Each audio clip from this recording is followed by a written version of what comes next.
How to change Facebook profile picture. Hello guys, this is Atticus and welcome back to another tutorial video. In today's video, I'll teach you guys how you can change Facebook profile picture. So without any further ado, let's dive right into it. The first step is open up your Facebook. Make sure that you're logged in into your account. After you do that, you can tap on your menu that is on the bottom right. After you tap on it, tap on your profile. It's on the top. After you tap on your profile, there you will see an option to add your profile picture. Now, since I don't have any profile picture, it's showing me an option to add it. So you can tap on it. You can tap on this edit icon on the top here.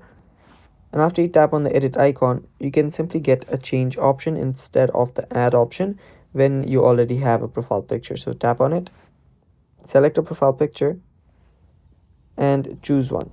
So I'll just choose this one and then tap on save. After you tap on save on the top right, it'll just start loading up and it will set my profile picture.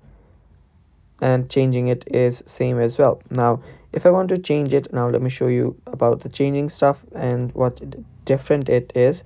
All you have to do is you'll have to press on your edit icon, just as we did here. And then tap on edit to change it. So tap on select profile picture and then choose one from camera roll. And that's basically it. And that's how you change profile picture on Facebook. Thanks for watching. Stay tuned for more upcoming videos and bye bye.